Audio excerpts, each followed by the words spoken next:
I am Nicole. And I'm Steph. Welcome to the Ego Drop podcast, where we are learning how ego affects our lives. How have the last few weeks been, Steph? They've been all right, yeah. How about you? Yeah, it's been all right. I've been a bit lazy actually as well, but yeah, good. Fair Mhm. enough. So Steph, how has your ego affected you in the last, days or whatever it is? um, I guess I always tend to pick a negative way, don't I, usually? But actually I'm gonna go, well, I suppose it's still negative, but I'm gonna go the other way. I think I've thought I could take on the world the last couple of weeks. So like literally loads of projects going on. If someone asks me to do something, the answer is yes, because of course I can do that. I can do anything. And then the inevitable crash follows where you are mentally and physically exhausted. So Uh, I'm training for a couple of half marathons. I'm on a nutrition plan because obviously I want to be nice and healthy. And I'm doing a few things for work that I've volunteered for because I'm trying to get another qualification. And there's some personal projects that's going on and house projects. And so, uh, yeah, so I'm just trying to take over the world, I think, at the moment. So I think it was a little bit of an overinflated ego, not really considering my boundaries or what I actually can manage to do. So had maybe to you can do them all. rein that in a little bit. How about yourself? How's ego affected you, do you think? Um, yeah, it's knocked me a little bit. But I think it's negative and positive together. And the most recent episode I can think of, the forefront of my mind, is I went on a hike on Saturday, just gone. Mm. Blimey, it's almost a week now. But I went on a hike and I thought, yeah, at the planning stage, I was thinking, I want to go out when it's really, really counts. I don't want to mess around. So I didn't want to just go for a little walk and a little trek, through the bushes or something. I wanted to really go into challenge Mm. because I haven't been keeping up with my training as consistently as I should. And so my mate said, okay, let's do a medium hike. Went for a medium hike, went to the Malverns. So the planning stage, yeah, that'll be fine, easy. We can make it long, short, whatever. I went there and I thought it would be easy. So you know what we did when we started the hike? We were walking on the flat for quite some time. I was like, in my mind, I was feeling like, God, I'm bored now of just walking along the road almost. I'm thinking, come on, let's get into the meat of it. And then I'm telling you, girl, we went off the road eventually, up the mountain, and we went straight to the my breathing. I was struggling. Wow. I was almost like thinking, am I gonna have an asthma attack? I'm like, really struggling real big time, with this going up. And I was thinking, what the hell? And I was really, and because I was out with someone that I could really talk to about how I was feeling. I was saying to my friend, I was saying, you know what? This is not good. I kept stopping, leaning over and trying to catch my breath and get my breathing back and all that stuff. And it really knocked, my confidence was really, I don't know if my confidence was knocked or if it's I was really at a realization that in actual fact, you're not as fit as you thought you were. You're really unfit. And it brought it home to me that I really need to get my shit together, get back in the gym on a serious note. It was very difficult. I'm not going to lie to you. So my ego Mm. was knocked, but I didn't give up. I pushed through. I don't know, my ego helped me to come on, muscle up and get on with it kind of Yeah. thing. So I pushed myself. My friend was saying, "You sure you don't want us to, do go around, take the gentle grade up?" And I was like, "Nope, I'm gonna go." And I was really, really pushing on. So that's the main thing I can think of because it has really made me realize how out of shape I am. So I And guess we've both been a bit humbled this week. yeah, yeah. So I was that hill, that Malvern Hills really humbled me. This is a journey, by the way. This is a walk that I've done several times, a few times, not like loads of times, but a few times, and I've done it pretty easily, I think, with ease. So I was, yeah, I was humbled. Oh, bless you. Yeah. Well, So that before we move on to our topic this week, I just wanted to raise a lovely message that we had from one of our listeners. And it was following our episode on fear a few episodes back, if you remember that one. I think it was Mhm. episode 3. And Yeah. what the listener said was that fear, in their opinion, comes in the form of attachment to what feels safe or secure and not wanting to be out of your comfort zone, attachment to approval because we're conditioned in modern society from school systems to climbing career ladders to parent styles for such approval, and attachment to material possessions. So when we remove attachment to money, then it becomes a tool and the fear subsides.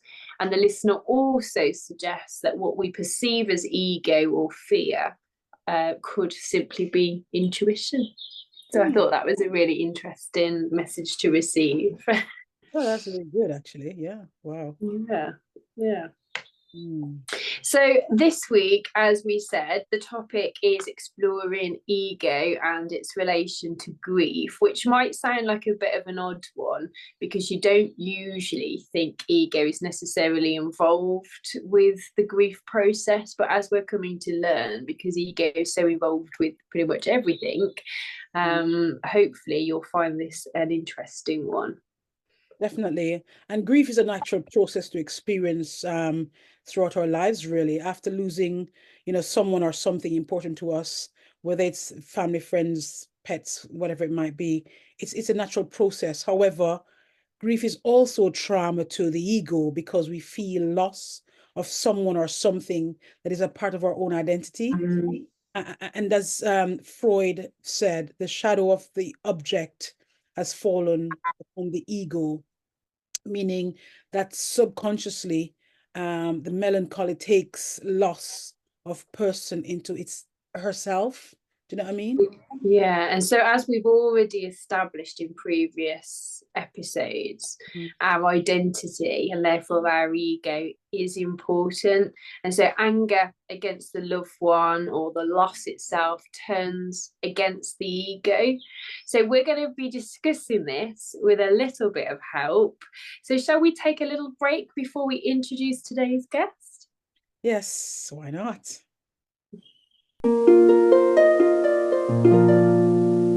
Welcome back to part 2 of today's episode. We're exploring ego and grief. I'm delighted to welcome to our podcast poet, activist, agitator, PJ Samuels. Hello, PJ. Hello. Hi. Good It's an to have absolute pleasure to be here. I'm laughing, I'm terrified and excited, and I'm full of anticipation. And agitator is Breathe. breathe.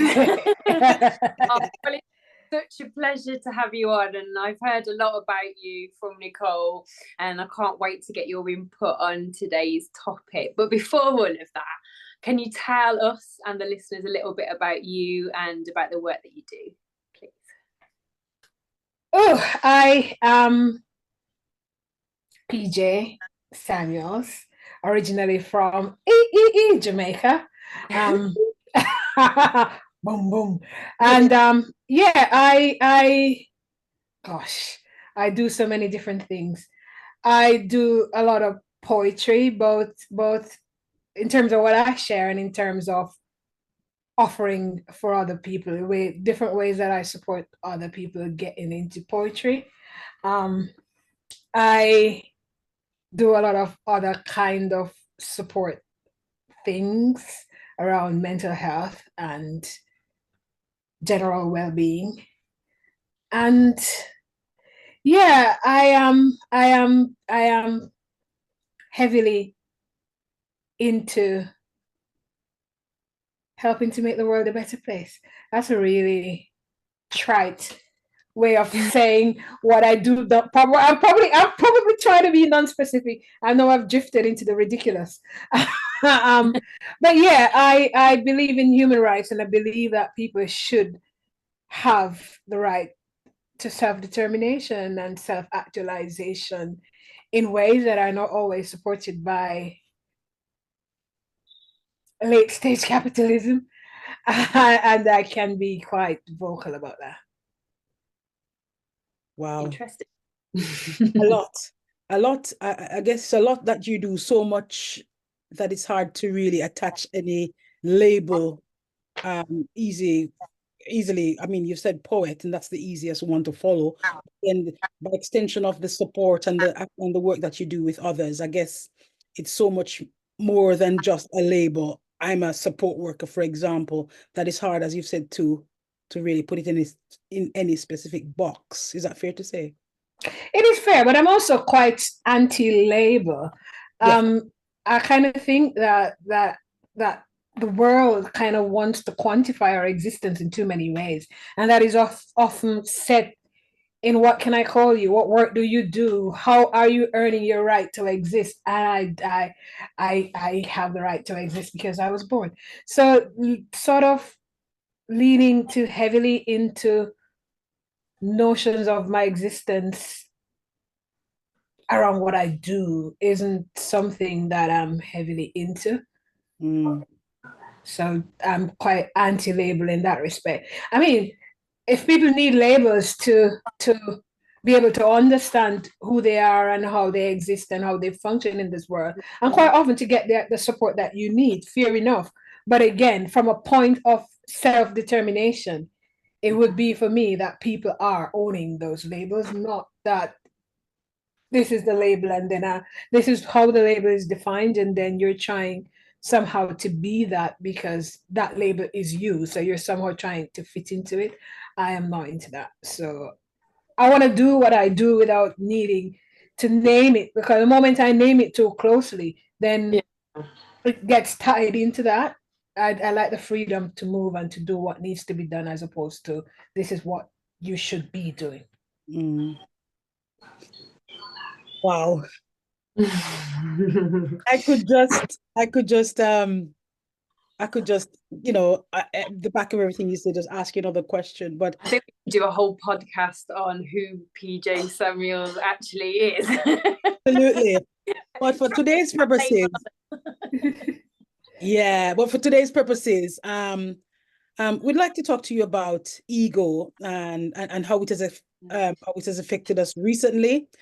And we want to reflect, we were reflecting on before the break, on how our ego has affected us this week. Can you think of any recent experiences you've had where your ego has played a part, positively or negatively, in your life? um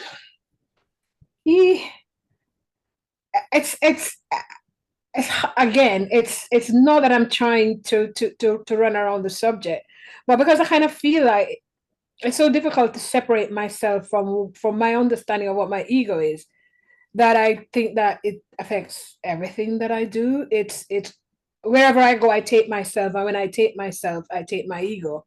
So yeah, it's an ever-present frenemy. Why am I not surprised by that response? So your ego is you. Is that fair to say? It is, yeah. You're one. We are one, yeah. Mm-hmm. So realistically, from your standpoint, you can't say how um you have you can't say how you have affected yourself positively or negatively, because it's all part and parcel of who you are. Is that what you're saying? Yeah, overarchingly, yes. Mm-hmm. Okay. Well, this week's topic is grief. And I think we're all at the age where I think experiencing some form of grief, losing something or someone, is probably fairly inevitable. Do you mind me asking, PJ, what's your most poignant experience of grief to date? Um, you see, it's easy to say my mother died on the 2nd of that was an unfinished sentence. My mother died on the 2nd of December, was interred on the 4th of February, I think. And it's very easy to lean into that being my most poignant experience of grief. But I don't know that it realistically is. I think it just feels bigger because chronologically it's closer and it's a massive loss. But I kind of feel like they're bigger instances of grief that I've had that have held me and stayed with me in ways that are probably more formative than my mother's passing. So do you care to share? Um, Or can you share rather? I can. Okay. My dad was more impactful, and not from a relationship or love or any kind of that. It's just that I lost him at a more crucial age and in a very unexpected way. My mother was in her 80s and not very well. So it's almost as if it doesn't in any way reduce the loss and the way that I wish she was here. But I had engaged with the idea of her absence before she became absent. I hadn't engaged with that at all with my dad. So it was just a massive boulder all in one, and in a way that made that recovery harder. Also, it was the first real loss that I had. So it kind of created in me the understanding that there is life after this. Mm-hmm. You know what I mean? So it's like that first love that you feel like you're gonna die, and then 10 years later you're on a strong WTF, like you're thinking type of thing. Whatever strong emotion is holding you at that moment have a way of seeming like all there is. And it can be very difficult, particularly when you're experiencing it, to have any kind of perspective that gives you some kind of understanding of what will happen after. Understandably, you don't know, but it also gets in the way of you even being able to engage with the past in a meaningful way. Yeah.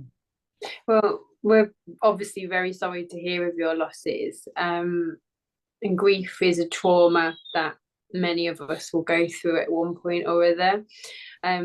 If we look at it from an ego point of view, many commentators suggest that ego plays a part with grief, and particularly in relation to our own self-preservation and the fact that a loss or a death often seems to threaten our own existence. And that's why we tend to hold on to those feelings of grief, because it affects our own perception of life and our own mortality. Do you have a view on that particular opinion? Well, yeah. There is that sense of who am I? It really it's almost as if these people are, and also I didn't mention one of my biggest points of grief is migration, is moving to England from Jamaica. That's a massive chasm in my life, a massive place of who am I now, and how do I move on, and so that's a massive formative instance of grief. But in terms of self-preservation, yes, there's so many ways that even my mother passing, there's so many things that I kind of think about doing, and often I kind of think, what would my mother think? And how would me doing this thing affect her? Particularly even around things like queerness, for example. And I always kind of thought that, you know, and I suppose it forms an excuse as well for when things are hard, you kind of go, yeah, my mother wouldn't like that. And it provides a place to hide that is no longer there. So there are times when I kind of think, okay, my mother is this much older than me, because our mothers have us young, and you kind of think, if my mother's gone, then that means that it's me seeing myself in her and thinking, oh my god, that means I only have this long left, and all that kind of scary thinking. And it really shakes my mortality. and my notion of longevity and quality of life when you can no longer care for yourself and all that kind of stuff, it really makes me stop and think about not just who I am, but my continuation. So yes, self-preservation. And do you mind asking how old your father was when he passed? oh, my father was, I think, 62. Right. But my father, there's a massive age gap between my mother and my father. So my father had me in his late 40s and I was his first child. So I was still quite young when he passed. So yeah. But that was, and we were really close, him and myself. So yeah, it was really hard. Mm. Wow. But also some of the interesting things about sort of my mother's passing, and I laugh because it doesn't just make me question myself. It makes me question the relationships that I have. Like I absolutely love my siblings. I would jump before a car for any one of them. But who the fuck are these people? I don't know them. Like, you know, it really made me go like, who are you? I didn't ask, but it really brings to the fore that egotistic notion of I know you because we traveled through the same canal to come into this world. That ain't true. It's absolutely not. I don't know who you are. Who are you? I don't know you. I love you to bits, but who are you? And yeah, there are other things as well, like performative things around planning a funeral and you know, why are you doing this? It's just it really brings up the egos and the way they come up against each other in ways that I never considered until grief was in the midst of us and we needed to be on the same page. And the primary glue that held us together was not there. And we now needed to agree with each other. And we found it impossible. We just kind of decided, no, we're not going to fall apart. We're going to stand down and whoever is most invested in a performative thing, because you know whether it is because you feel guilt and you need to make up in some way. Do you think? I don't know you are. I don't know why you're doing this, but yeah, that get on with it. can bring that side out of people, isn't it? Almost like I'm going to grieve the most, I'm going to miss them the most. Yep. I love them the most. Yeah. And I I mean, need to let the neighbors know that I did right by mama. Yeah. Right. crazy. It's crazy. But I think the bit that resonates with me as well, if I can chime in on that point, is the bit that you mentioned about death of your mother made you question your own mortality. Because I remember when my mother died back in 2013, and my mother died at the age of 57, which was very young, and it was sudden. It was um, you know, just over 3 weeks after her admission in the hospital, she passed.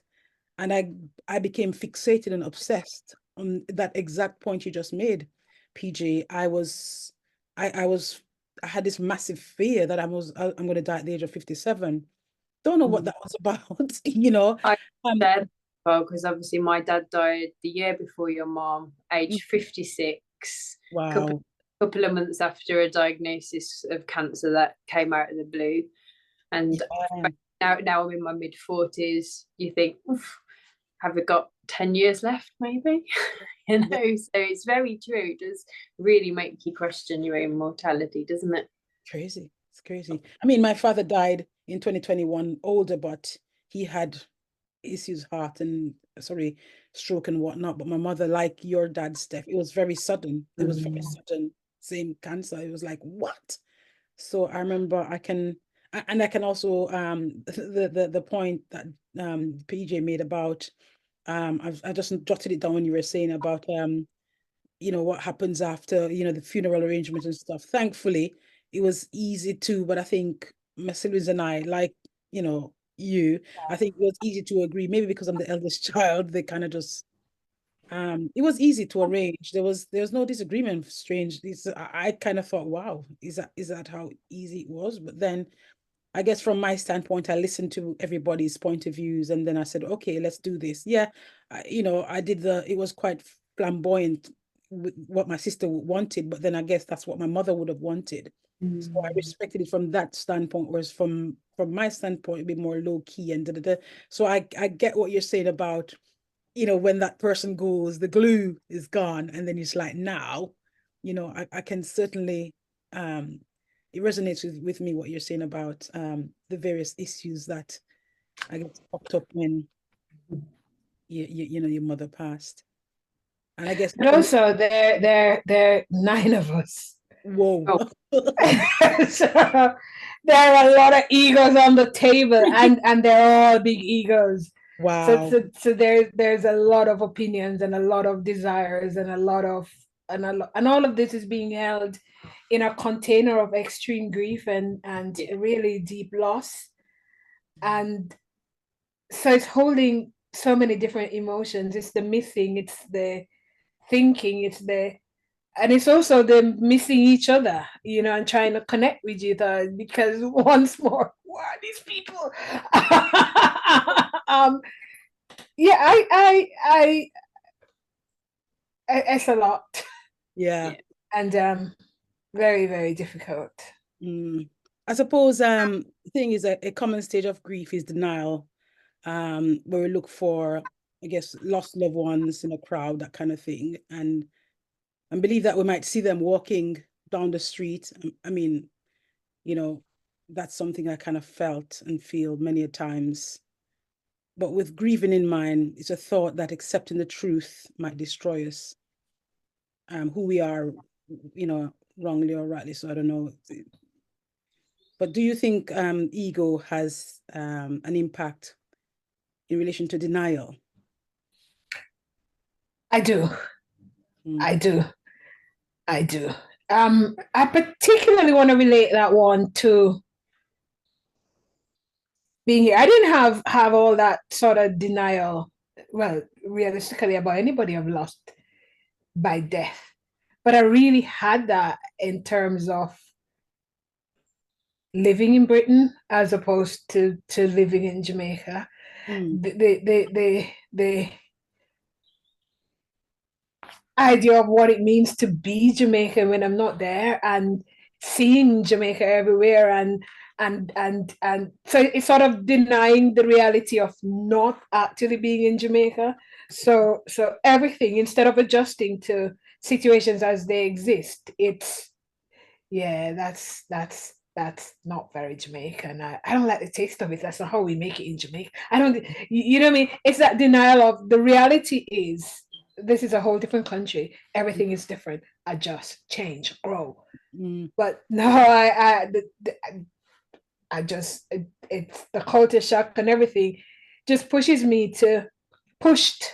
me to lean unrealistically into my notion of being Jamaican. And it's not even necessarily real, because I don't know that in Jamaica, the way that I try to vehemently be Jamaican in Britain, possibly feeling that if I am any less Jamaican, then Jamaica is gonna no longer be there.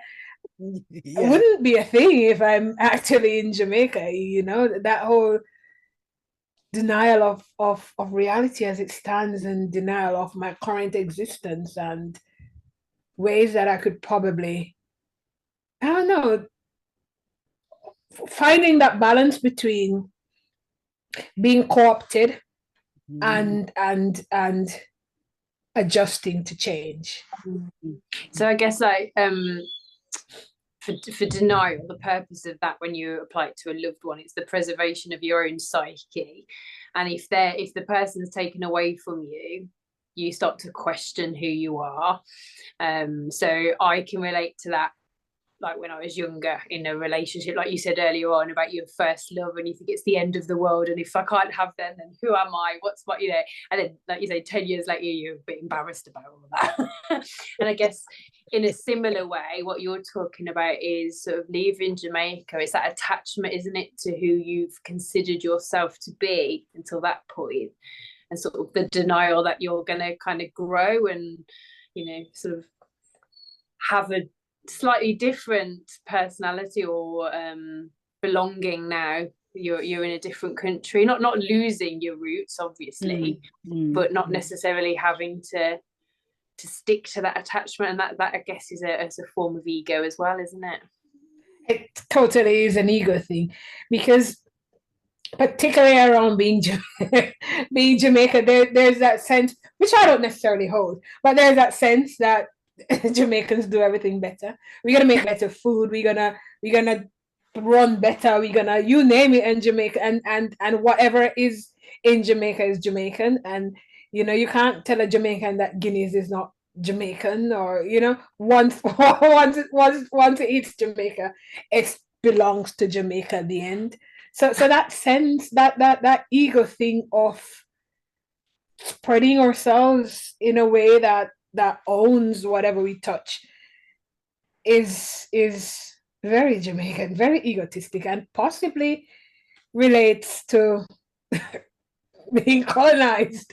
There's the colonizer's notion of whatever we touch is ours. And we've been held in a colonizer's lap for so long, possibly that we vehemently now decide that no, we are us, and whatever we touch is ours. Yeah. We're very patriotic now, especially when Jamaicans are extremely patriotic. Mm. And it's conditioning. You're taught from the moment you went to school, you're taught to sing Jamaica Land We Love, and it's that sense of, in the same way around things like labels. It's just another label. There's a way of seeing yourself in the world and a way of understanding your existence. It's also a label in which you can pour ideas of your being, ideas about how you are, in which you can own courage without being brave, in which you can be the fastest 100-meter running, though you've been sat on your couch your whole life. It's that way of extending yourself beyond yourself by leaning into an understanding of culture, which isn't yours but is. And it's all ego. It's all needing to be possibly more than you are, as a way of being in this world, as a way of existing, as a way of walking on earth. Who am I? Why am I here? Oh, I'm Jamaican. Imagine not being Jamaican. Yeah. Ah, wow. I'm thinking if I want to segue, if you like, to my next question, which is about another state of grief. I really like the direction in which you've gone with it, but I'm thinking, whew, I could just continue going. I mean, even when it comes onto sportsmanship and stuff, at the Olympics, I'm the fastest runner whenever there's an Olympic going on.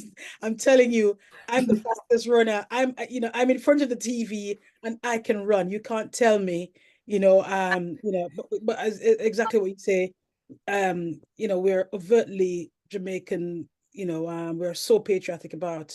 So I can get where you're coming from, that we're almost in denial. Well, not almost, some of us are seriously in denial of the present. So I get it. But I guess it's a way to cope with what we've left behind, isn't it? It's a way of dealing with the loss of where you've come from, the loss of your identity, and the relocation, everything that you've left behind. So it's I guess it's no different to losing a parent or a loved one, whomever it is. That thing, that person that you love so much that you've lost, now you're clinging on, your dear life, to all the great stuff about them, all the things that you thought. And that again is another thing, that when you've lost someone, think of a parent that wasn't necessarily loving and kind or whatever it might be, and then suddenly they're gone, and you're so in love with that parent. They're the best parent ever. You speak so highly of them. They're everything that is great. Suddenly, all the shite that you've experienced as a child, a young adult, it's forgotten, So I can understand where you're coming from in terms of, the having relocated is suddenly not suddenly, but you become more patriotic. You become more in love with that person, or what you've left behind, the country, or the person that's left you behind. So I guess it takes me to the next point, which is another stage of grief can be bargaining. Bargaining maybe with your God to bring the person back, and also you'll return to church, or you'll give your life, give your life to, for theirs, which is, that kind of thing. I'd do anything to bring my mom back. I would these statements that people make, they're so in love and wanting the person back. I guess it's part of the whole grieving process. But this can indicate an element of control, which is certainly linked to ego. Do you have any reflections on this theory, Janice? Sorry, PJ. Same thing. I agree. From a personal perspective, I don't do that, but what I do I mean, this total acceptance is still an element of control. It's still saying, okay, they're gone. I know they're gone. And it's a denial of leaning into the emotional understanding of how the lost feel. And that's also an ego response. That's also I can handle this response, even though I can't. I mean, even though you have to, and you do. So it's bargaining, but it's bargaining in a different kind of way for me, speaking personally. But I do agree, and also because the things that I've lost, I think my losses are like so big and so inevitable in a kind of way. Like, I know my mom was gonna pass. She passed in her 80s, you know what I mean? So there's that part of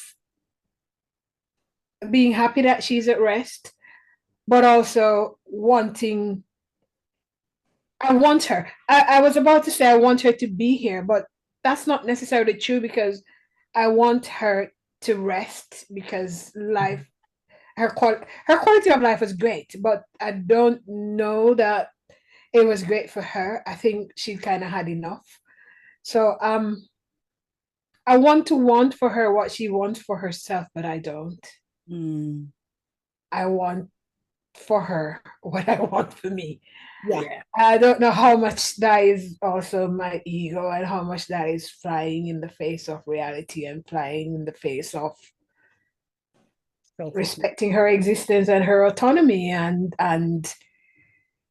literally the understanding of life. So my bargaining is yeah, it would be for her to be here, but I don't necessarily consider a bargain, because I don't have anything to offer about the fact that I love her and I want her to be here. I'm not saying I would, because I'm not suggesting that I would give up my life for her, because I want her, which means that I need us to both be alive. You know what I mean?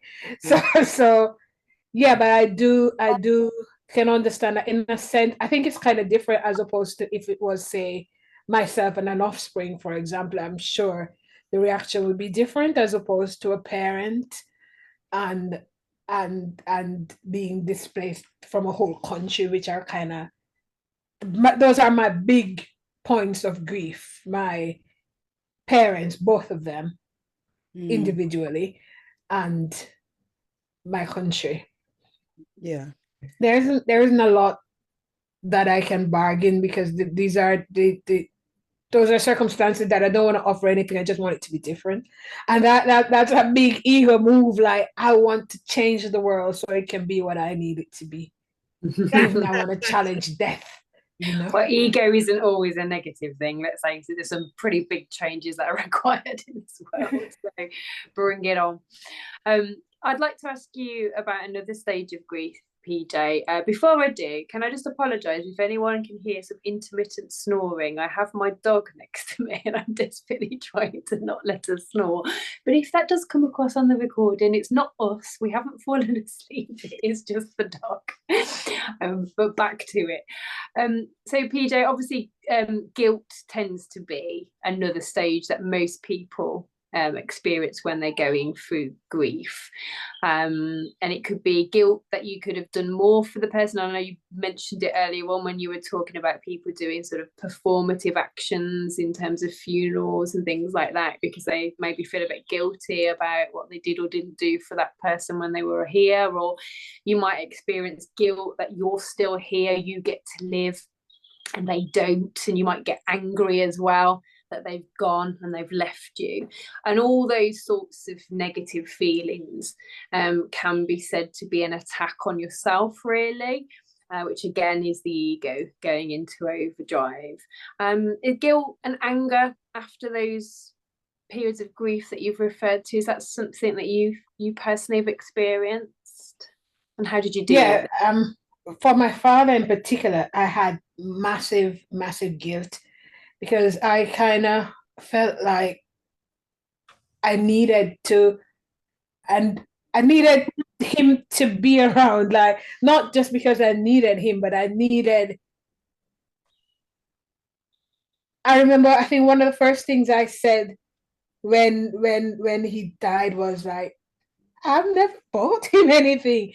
Not in life in general, but just like, you're becoming an adult, you're earning your own money that you can do what you want with it. And I had not yet gotten to the stage where I was buying him things. And that I felt really guilty about him just not being around to be part of my becoming.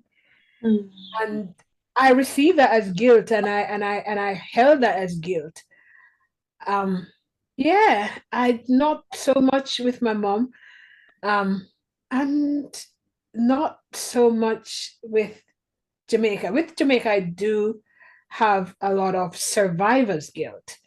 That sense of being able to live free as a queer person, and to experience my life in ways that I choose, and not always necessarily because England allows that, but because I claim and fight for that a lot. You know what I mean? It isn't like going, this is okay, which is not to in any way reduce the level of appreciation that I feel. But I'm also acknowledging the level of trauma that is levied with settling in this country as myself. Let me speak from the I. So yeah, it's there's that sense of why me, why not that person or that person. And there are times when I really lean into that idea, because there'll be things that I'm supposed to speak about, and I think that there are people who have a better grasp of the subject in terms of the actual experience that they wish to share that is being challenged, but they're probably less able to express themselves. But whatever the ecosystem is that information needs to be distributed into, will not have the patience to listen through that person. And I can get, it's really annoying sometimes, because I don't necessarily think that my voice is necessarily the best voice, but it, for whatever reason, it probably lands more pleasantly, and I can feel real guilty about that. It's about taking up space in a way that means that that space is not available often to probably somebody else who I think would do a better job. But there's the other side of, if I step away and don't, it doesn't mean that this person gets the opportunity. So there's always that guilt and that balance and that sense of, where do I sit with these things? You know, where does my ethics meet being able to actually enact pressure in a way that will create change? and I can get, that's often a source of guilt for me. Wow. Which sits right along with, it's the idea of literally survivor's guilt, and how it sits, everything around loss really makes me stop and think of what it means I don't have. I mean, whatever you have, whatever you do, it's often going to mean that there's going to be something else you don't do. Life tends to be a balance of negotiations and settlements and compromises, and you extract joy, but what do you not get? What are you compromising? What are you giving up? And very often I can get quite guilty about what I have to lose in order to get what I want more. Wow. What you're entitled to. I don't know, and the entitlement doesn't, that's an understanding. Like, I can understand the entitlement and I can understand the I deserve it, but when I'm sitting in a place where I'm trying to hold somebody else who deserves it just as much, and it's difficult to understand why they're not getting it. It doesn't mean I don't experience what I want to and I don't get the joy, but it means that I will always also hold space for the thoughts and which is kind of why I will always be agitating for change. I'm always going to hold space for the things that are not happening and the things that are not being accessed and the way that things are being held from people, and then people are gaslighted, gaslit, whatever, however that's conjugated, into thinking that it's something they should have done different. The idea of homelessness in Britain, for example, being thought of as this person couldn't do this and that person couldn't do this. No, homelessness is a failure of society. In places where people can build shelter, they build shelter. It is held from people in ways that is just totally in support of capitalistic gain. Well, they proved that in lockdown when they gave homeless. They proved that in lockdown, didn't they? When they gave homeless people. Yeah. Yep. Homelessness is not personal failure. Homelessness is society's failure all the time, every time. However you look at it, whatever the reason is that it happens, it's society failing. So it's that understanding of you see, it's the idea of no man left behind or no human left behind, as said by the army. And I think I did that sigh and shoulder drop because nobody fails people like the army does. Like when people come back, they're really not looked after. They're really not looked after. But the idea of no man left behind on the battlefield doesn't really translate to the humanity of the person in their experience when they're no longer serving the army in that way for whatever reason. But yeah, it's the idea of I think that enough resources exist. So just knowing that it's distributed in the way it is to support extreme profits beyond my understanding of money. I cannot imagine the sums that are spoken of, and then people are homeless, and the kind of egos that makes that necessary is anger inducing. I don't think there's many people that would disagree with that. Definitely not.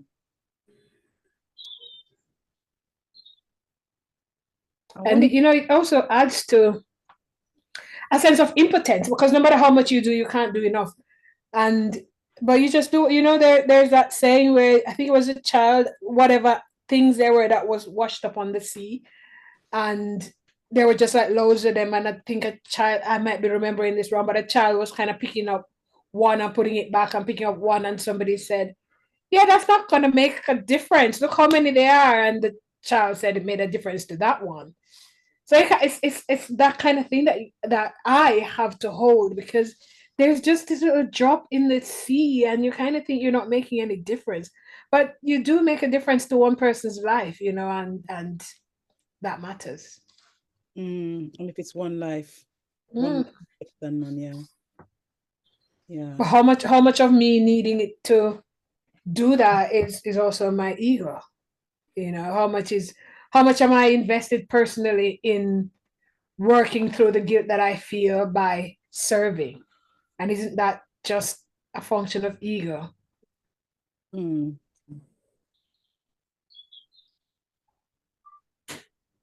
It makes you happier. I don't know. Is it to your detriment? Not necessarily, no. I don't know that it makes me happy or sad. I don't think I create an emotional investment around it in that kind of way. I just kind of hold some things as necessary. Like how, like, I don't know, what did they say? Is it kindness is the toll that you pay for existing as a human being? I'm not definitely not saying that right. That's probably not even how it goes, but something like that. I kind of feel like I was gonna say my existence should matter, but that's not strictly it, and that's definitely an ego statement. Mm-hmm. But it's kind of, how am I serving? How am I holding others in ways that make their lives better? And I don't think it has to make my life better, and I don't think it has to take from my joy, and I don't think it has to undermine my own freedom. I think we can hold hands in ways that is not about kumbaya. And when we can't, we can't. But when we can, we do, innit?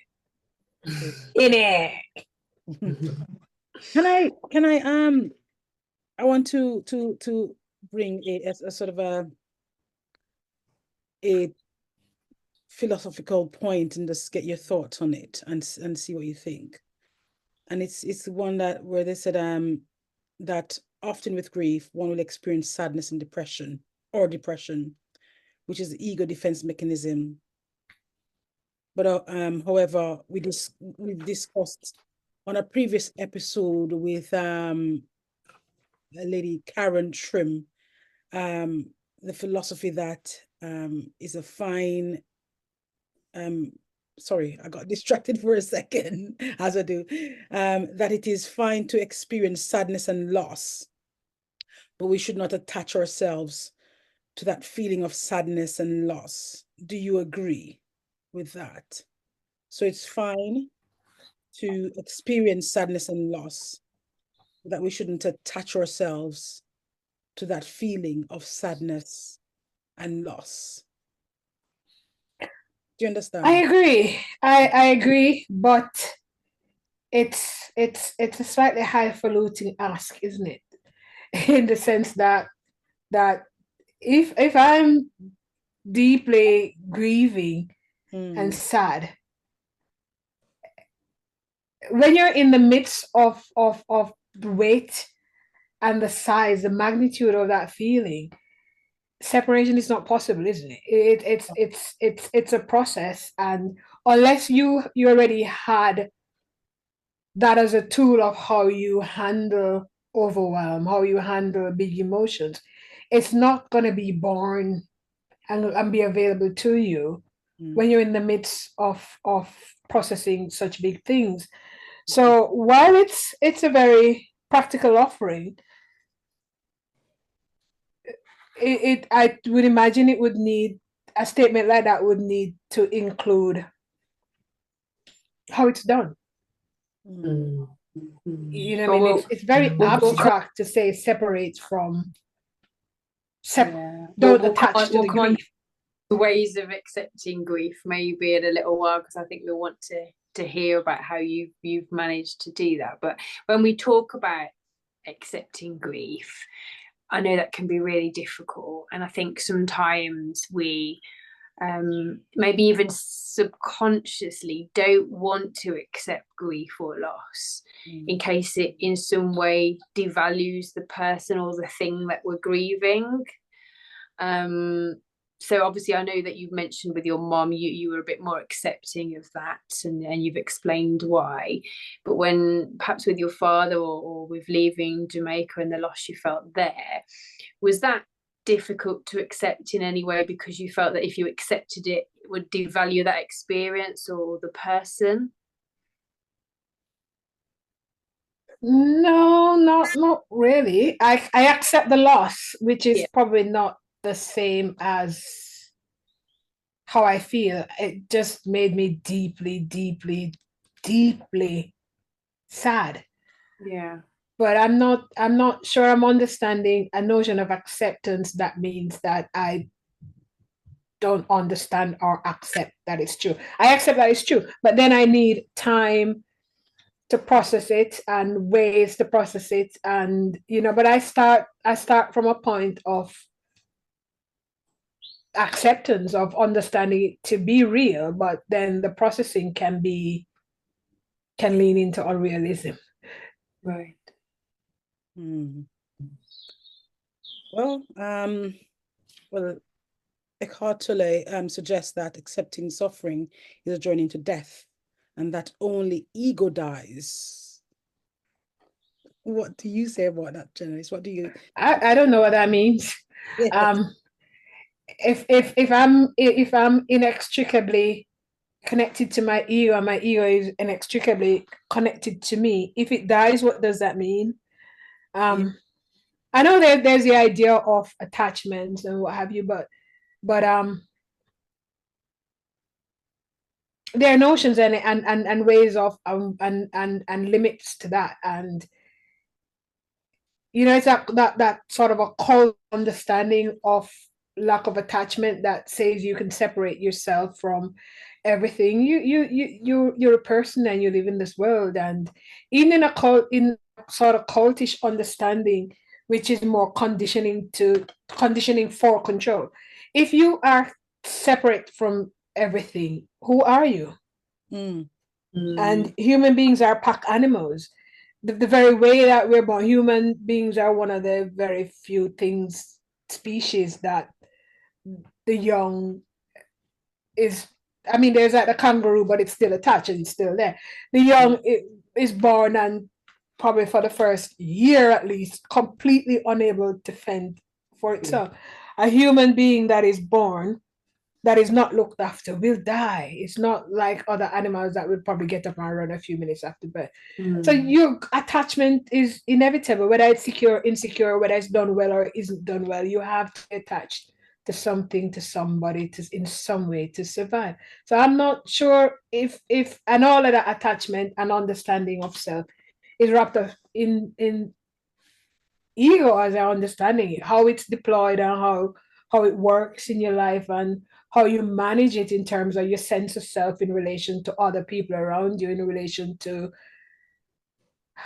Negative, how positive. you earn, use money, how you exist in this world, how you lean into the various isms and schisms and whatever that may be, are all a function of your ego. So when your ego dies, what does that mean?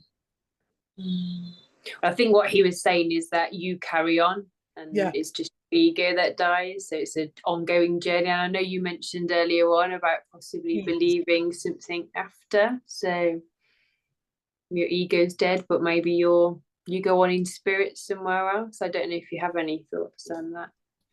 No, I don't. It's like I don't understand what that means. So I don't know. Maybe there's that statement in and of itself, I'm sure, sits in a wider understanding. So it's very difficult for me to. I haven't engaged with the complete text of whatever that is from, But, and but then I guess it's a separation of the soul from the ego. I guess that's what the theory might be. And again, it's not something we've explored in any depth. Maybe we'll come back to it at a later date. But going back to what you were saying a few moments ago about being pack animals and forming attachments and things like that, another theory is that the ego accommodates loss, whatever that might be, so that you can form new attachments. And that's quite difficult when you think about it in the context of a parent, because I don't think any one of us would sit here thinking we're seeking a new attachment in place of that lost parent.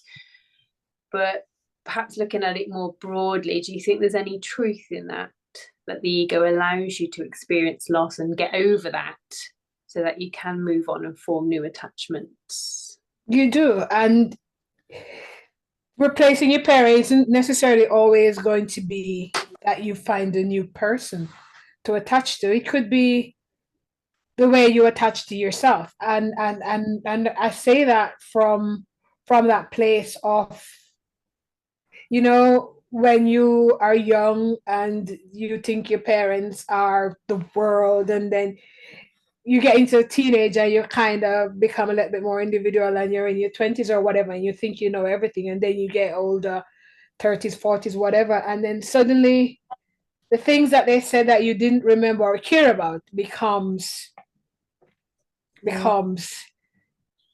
wisdom. It becomes the way you live your life, and that understanding of, oh my God, I'm my mother, could be a kind of attachment that could be you moving absolutely from your parents to yourself. So it's almost the way you're remaking yourself into your parents based on who you understood them to be and what they imparted to you. And so I think that happens, and I don't think it's necessarily that I am going to move to a person, like a physical person, but what they've imparted to me, it's almost automatic to lean harder into that, especially as I come into an age that relates to the age at which they were giving it to you, and I now understand better the experiences that they were going through at the time, why they felt it was necessary for me to learn this thing that I was kind of like, oh God, I really have to listen to this.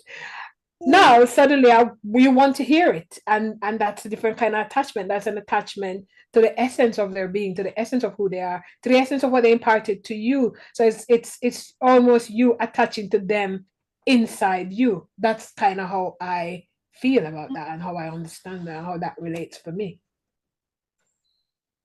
Which takes me to a question that I think I want to ask is, what helped you with your grief? Any hobbies or practices that you recommend? Journal, journal, journal, journal, journal, journal. Get your friends who, well, or whoever it is, a listening ear who will listen to you without judgment, and without needing to say anything and think anything. You may need to cuss, you may need to talk, you may need to share, you need someone to listen, and there's always your journal. And for me, poetry is a big thing. So there's always a way that poetry is gonna hold me. Poetry is gonna hold space for me, and it's gonna hold space for my emotional processing. So yeah.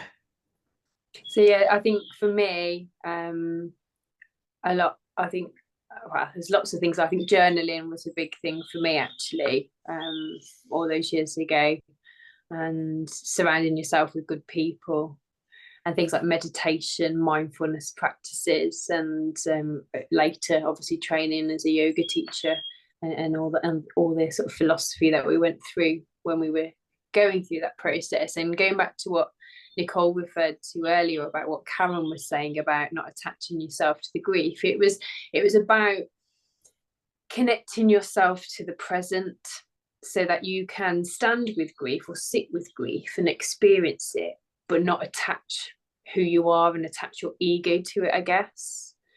So you remain separate from your grief. It's there, you can experience it, that's fine, you can feel that sadness, but you are not the sadness. And I guess that's, as you said earlier, it's easier said than done, but there's lots of helpful practices that you've just mentioned that hopefully can help people along that route.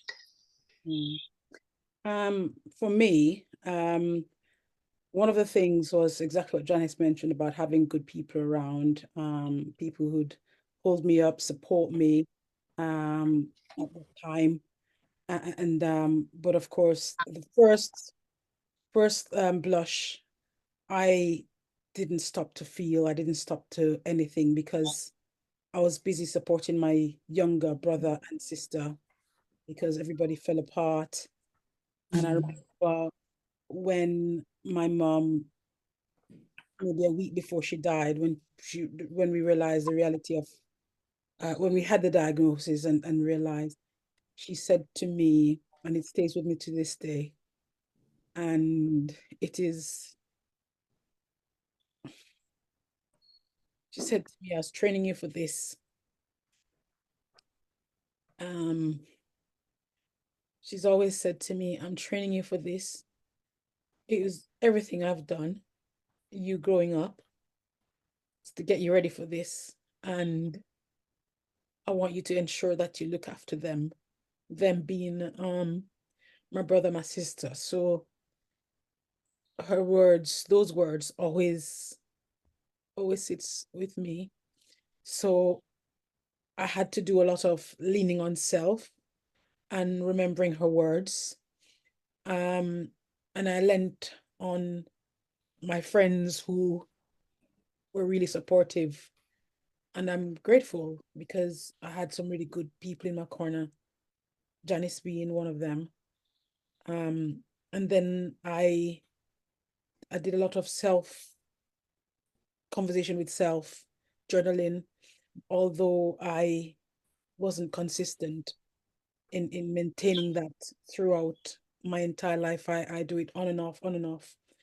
Um, but I do a lot of reflection. So I self-talk, I walk with myself, I have conversations, if you like, in my head about the experience of loss, because I think because it was so sudden, there wasn't enough time to understand what had happened. You're talking about 23 days after a hospital admission, you're losing your mother, and no one knew, neither she didn't know either. So there was not, so you felt a sense of where's the time to have these conversations. So that is why it's important to me to maintain the strength that she said to me. The training was about getting ready for this stage. So the gym is important to me as a coping mechanism, to deal with the grief, the loss. And so I try to keep active and of course lean and continue to hold the most valuable persons in my life, that's my friends and my very close family members. So that is how I handle my grief. Um, I remember I was at work a few days after my mother died because I needed to continue being having structure and not fall apart, because it was important to fall apart. I did the same. I did the same. I remember going back in within a few days, just popping in, just get a bit of structure. And work was very understanding because I lived at the hospital for the last 20 odd days of my mom's life. I slept on the chairs at the hospital for 3 weeks. I held her when she passed. So, and I reflected on all of that, and I felt at ease. So that is why now for me, when Janice, you spoke earlier about the performative um um things that people do, I didn't feel the need to do any of that, because I felt within myself that I did all the right things. Although being where I'm at now, I would have loved, as Steph was saying, no, Janice was saying, when you lost your dad, that you didn't get to, when you come into your own, starting to do things for your father, buy him things and do all of these wonderful things. And that's the only thing that I feel, um, that I wish mom was here now to see where I'm at, see where I am in my career and all the things that I'm doing, so that she could have some benefits of all of that. Because, you know, um, I'm She'd not be sure. enormously proud of you, Nicole. Yeah. Yeah, she would be, and she knows where you are, and that's the thing as well. They understand, well, the way that I believe that they're still here and they're still holding me. So I have a similar thing with my dad, because I had a daughter sort of 2 years, well, 18 months after he passed, and so obviously he didn't get to to meet his granddaughter, my only child, and so that you have those moments of I wish, Mm. But So I think the coping mechanism, I think journaling was so important, and I know Nicole and I have discussed this before, but my dad's final days were quite harrowing because he was really suffering, and for a long time after he passed, I kept reliving every detail because I don't know if it was guilt, I don't know what stage that was in, but I didn't want to forget a single thing he went through. And so what was really helpful to me was writing every detail down and closing the book and putting it away. And that meant I would never forget it because it was there in that book and I could finally let that go. And I think I've only ever picked that book up once since, for obvious reasons. You don't really want to, but I know that it's there. So I don't have to go over and over and over it. So yeah, that was hugely helpful. So I want to ask you a question on the back of what you just said, Steph.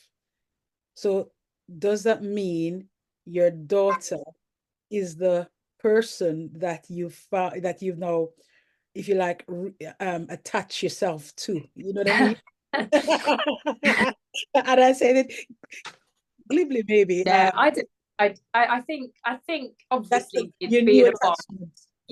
being a mom, you're going to be attached to your child if you're a decent mom. So I don't necessarily think that was a replacement. I think a lot of what PJ was saying earlier actually about you look inward and you don't look for a replacement for your parent, but perhaps you draw on something yourself and attach to that instead. Well, now you've got to sort of be the adult, haven't you? So I think there's an element of that rather than placing that on my poor daughter's shoulders. And also, it's that sense of very often there's so much to do. It's very often quite hard to be because you're just sort of doing whatever it is. Life is busy. Yeah, it is. It is. Mm. But you know what? I've absolutely loved this discussion, and I think I could carry on for hours yet. But for the sake of the podcast, I want to just say thank you so much. It's been such a helpful discussion for me, for ego and grief, and I'm sure for anyone listening. And I just want to thank you wholeheartedly for joining us today. Thank you for having me. My absolute pleasure. Please come back because I'm sure we've got lots more to discuss. So much more we could just, because there's so many branches and elements to you that I'm sure we could just, absolutely discussions. But if anyone listening or watching this podcast and is experiencing grief at the moment, remember you can get assistance through the NHS by calling the Samaritans on 116 123, Cruise Bereavement Support, or the National Bereavement Service, amongst many others. You're not alone. And if you do wish to share your experiences with grief or any of the other topics that we've covered, or reflect on how ego has impacted you, remember that you can do that by emailing us at theegodrop@gmail.com, or of course you can send us a message on some of the socials like Instagram, Facebook. And please make sure that you subscribe to our podcast on Apple, Spotify, and of course, wherever you listen. Please also subscribe to our YouTube channel. Follow us on Instagram, TikTok, Facebook, and of course, find us also on X, the old Twitter.